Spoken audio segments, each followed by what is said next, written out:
What's up, guys? I got something special to show you, and something I've been wanting a long time, a couple years now, and finally got the chance to get them. And I like them even more because the guy is really awesome, and he's pretty helpful and willing to help the little guys out. So, anyway, figured I'd just give you guys a little preview, sneak up on it. Got the nice macro shot going. So you see there's two striders. If you follow my Instagram, you've already seen it.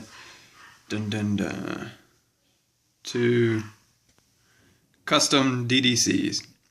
So if you don't know what a DDC is, the two guys that make up Strider knives, Mick Strider, Dwayne Dwyer.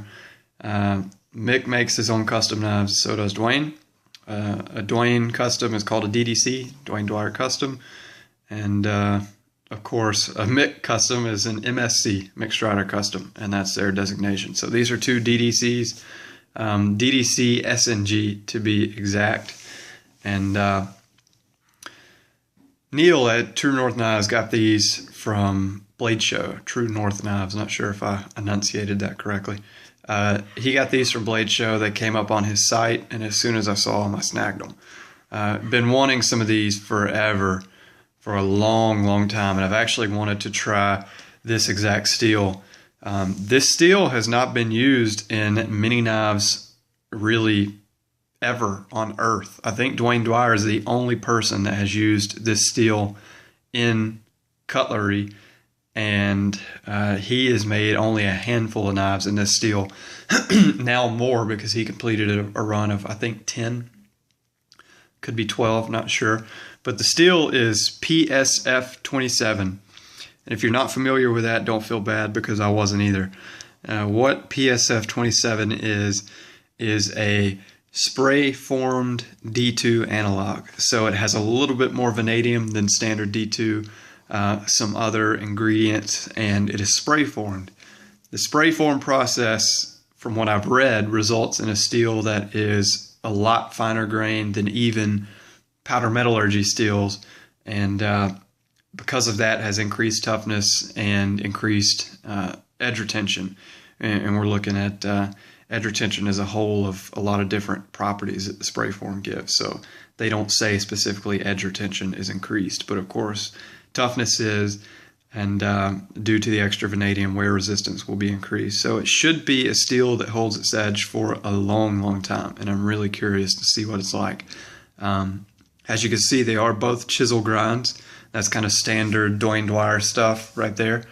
And these two grinds are pretty much his classic Dwayne Dwyer grind. So like a half height hollow grind right here. It comes down to a very acute edge, and then a flat grind on the tip.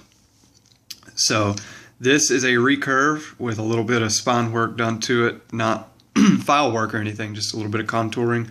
And this is a standard SnG blade shape, but with a little bit of flattening and contouring done here.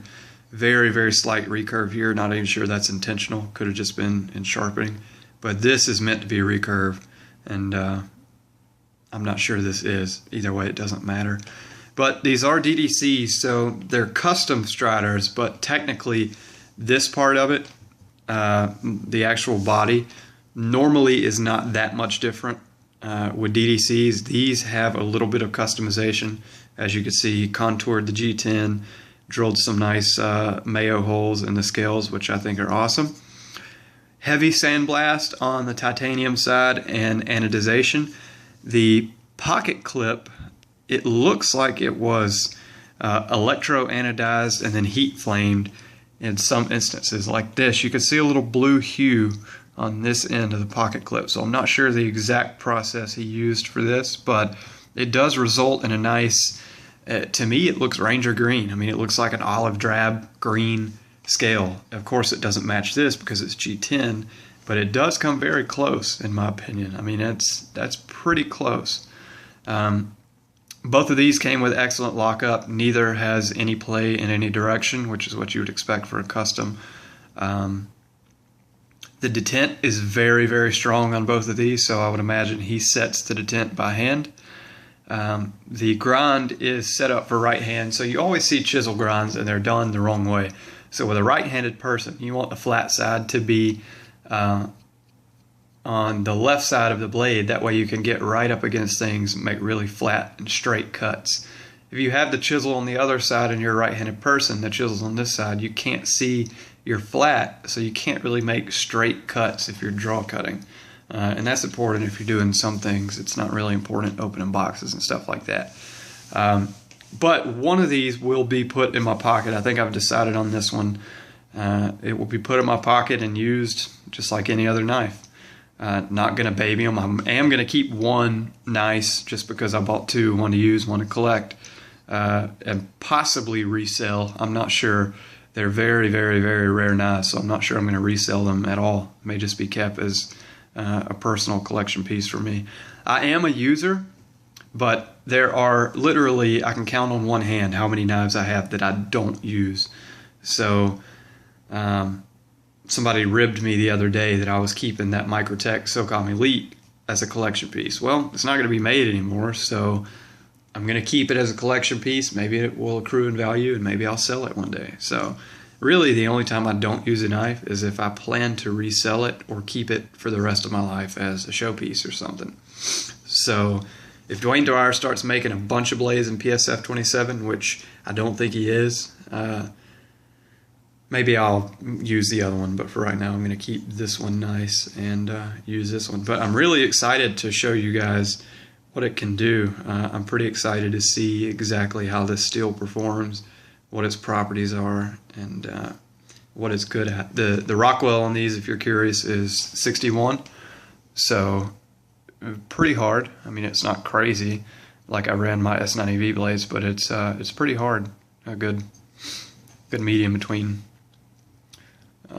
soft and hard, I think. 61's a good Rockwell. So anyway, just wanted to kind of show them and see what you guys thought. Probably the last knife purchase I'll make for many months. Many months. So anyway, let me know which one you guys like the most. I think I like this one the most, just overall shape, contouring. It's really cool. But I do enjoy the 3D milling on this a whole lot. So anyway, thanks for watching, guys, and I'll see you next time.